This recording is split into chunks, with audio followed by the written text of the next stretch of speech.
the truck, the position, how it if it lists to one side or the other. He's looking underneath it to check and see if anything's dripping, any puddles. And he's going to walk up, open the door, 3 points of contact, getting in.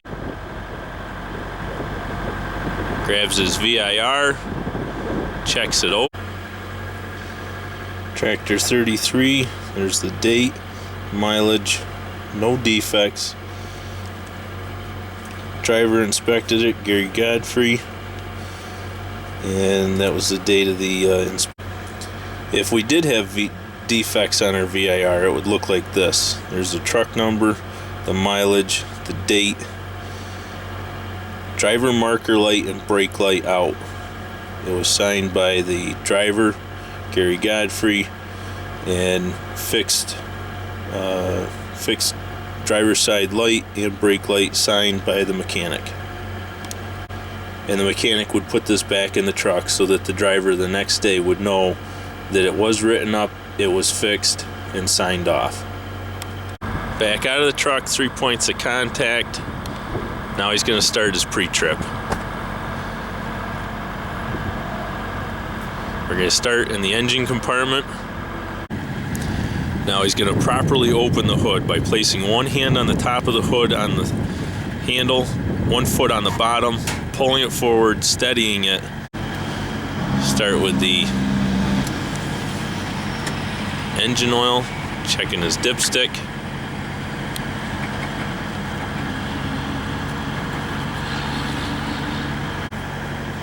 Checking his other levels, power steering level.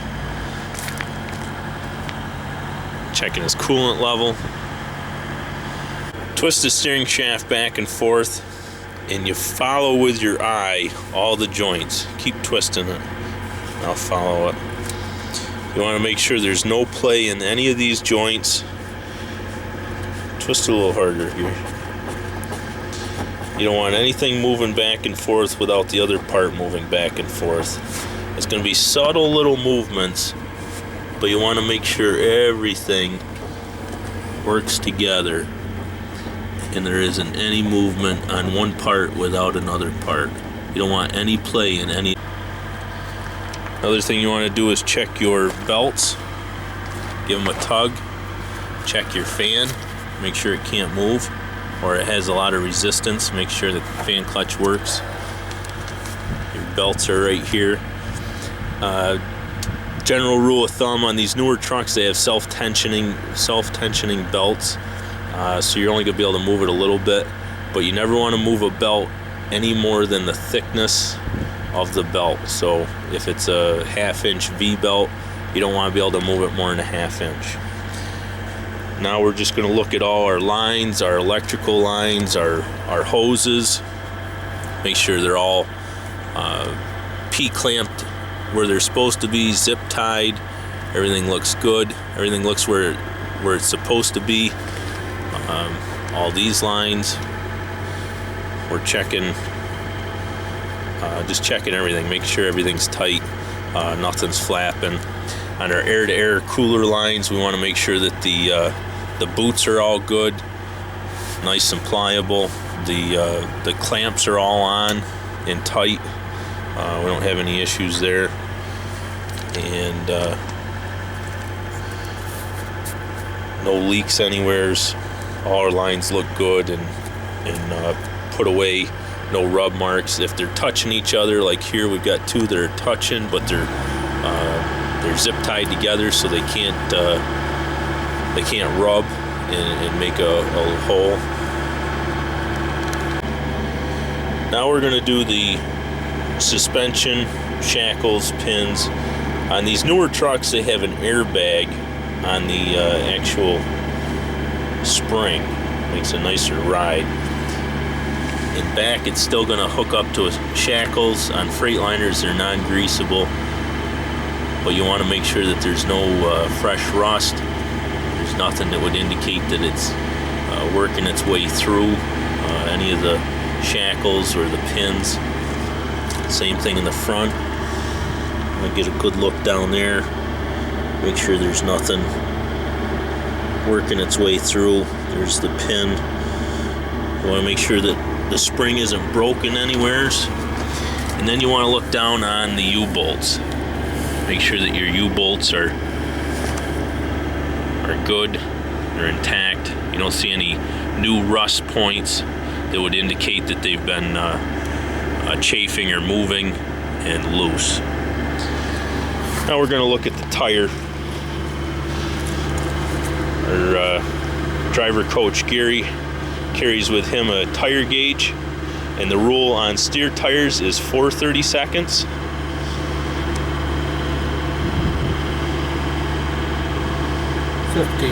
And we have 15 30-seconds on these. These are new tire. On drives, it's 2 30-seconds, and on trailers, it's 2 30-seconds. Other things you want to look at on the tires are the sidewall. On trailers or trucks, where if they're a recap, where the cap mounts to the casing. We'll look at some of those later. Now you're looking at your wheel. You want to make sure there's no cracks in between your holes and your lug nuts.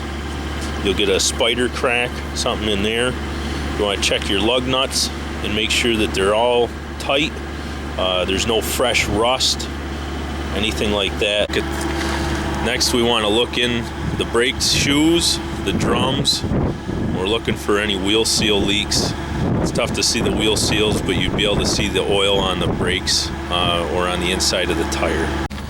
What you're looking at when you're looking at the brakes and the drums, here's a picture of the brake and a drum.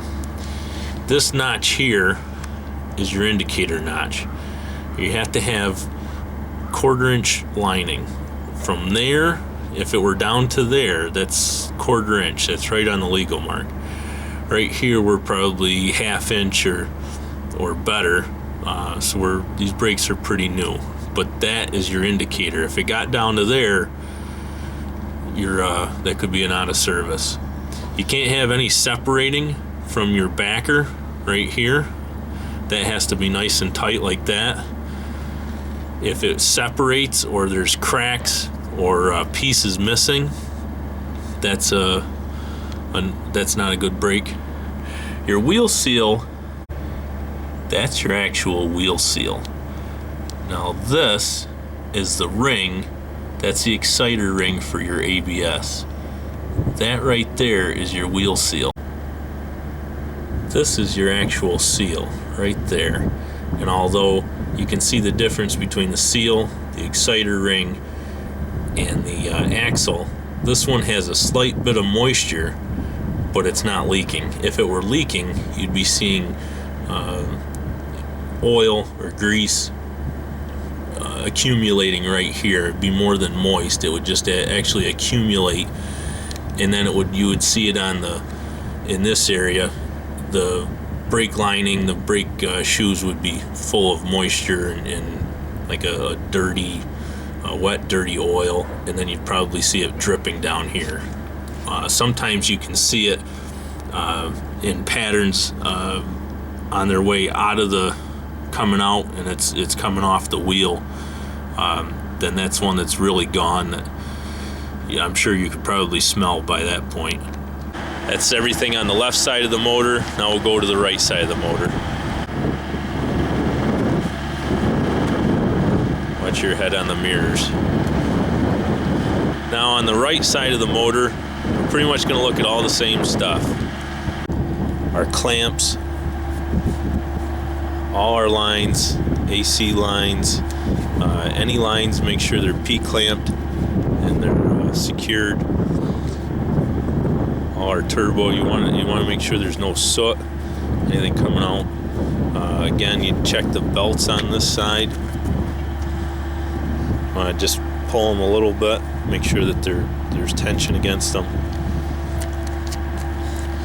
And then you're basically going to look at your brakes and your wheel on this side. So Gary's looking down in, look at his brakes and his spring, his airbag. This model has an airbag on the spring, and his shackles, brakes, drums, and Then your windshield washer fluid. And we're going to look at tread depth on this side. Distance between the edge of the penny and the top of Lincoln's head is 2/32. So each steer tire has to have 2 of those tread depths, or 2 of those for the tread depth. Trailer and drive tires are 2/32 minimum.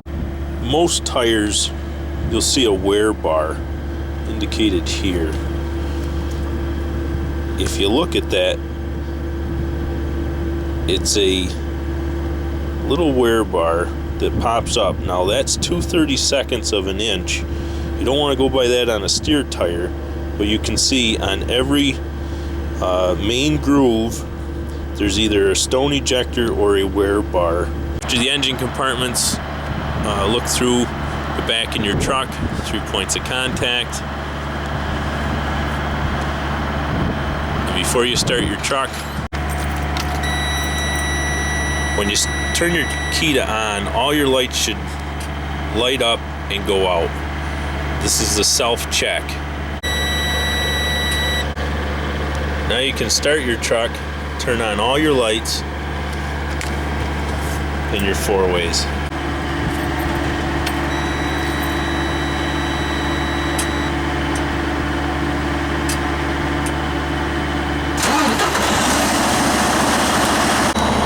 Once you've started the truck, check your oil pressure gauge. And if your truck's equipped with it, you want to look at your alternator gauge as well. Make sure that that's charging. After you've started, get out of your vehicle, 3 points of contact. Now you want to check in the engine compartment. You want to check for anything that shouldn't be anything. Make sure everything's right. Make sure your fans are turning. They're not. That's not wobbling. Make sure your belts aren't wobbling. Make sure there's nothing spraying, nothing leaking. And then go ahead and close your hood from the front, using your foot and your hands on the handle. After you close the hood, you want to walk around. You want to check your headlights. You want to check your clearance lights up top. Make sure they're all working. Your blinkers and your marker lights. Alright, now we'll start our first time walk around. We're just going to check everything as we're coming down. We want to make sure our lights are clear and working. We're going to latch the hood. Now we're going to check our tire pressure. So Gary's looking at his sidewall. Everything looks good. He's looking at his wheel, looking for any cracks that might be between the lugs and the holes. He's checking his lugs, and then he's going to check his tire pressure.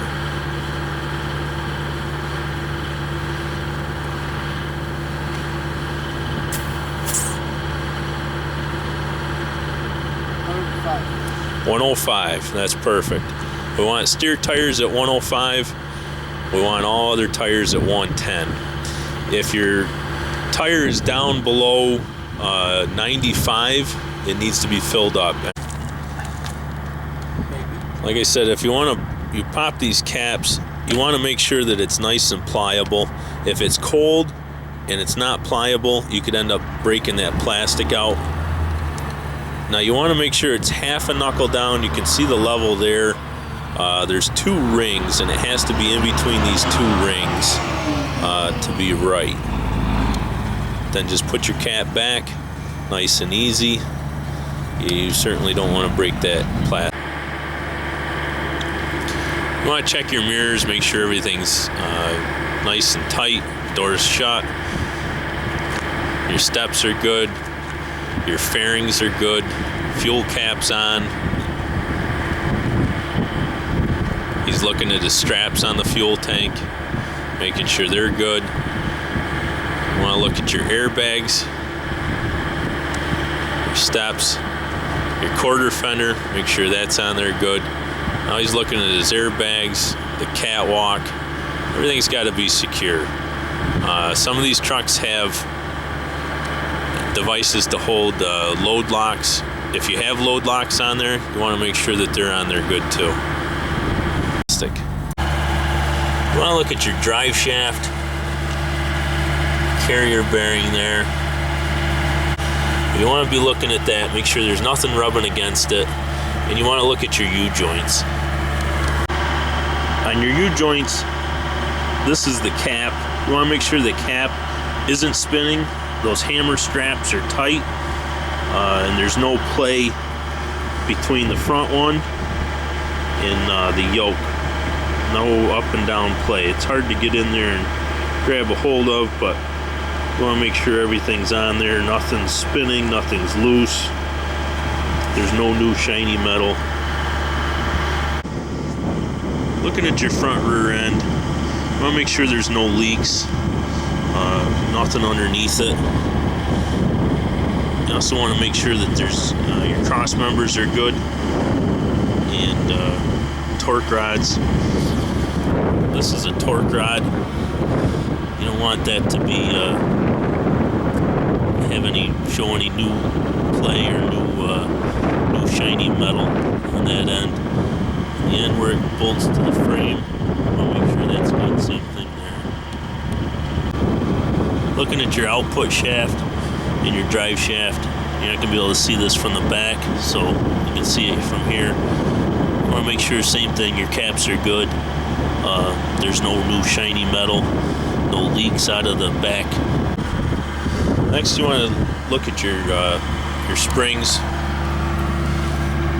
Make sure your springs are good. Where it bolts the rear end, your U-joints are good, or your U-bolts are good. Your shocks, make sure they're mounted well. Then you want to check your airbag. Make sure it's inflated, not overly inflated. You don't want that to be too far up the bell, but you don't want it at the bottom of the bell either. Then you're going to look at the inside, the inside of your wheel, your brakes, drums, same thing as we showed before. These are cracks, sidewalls are good.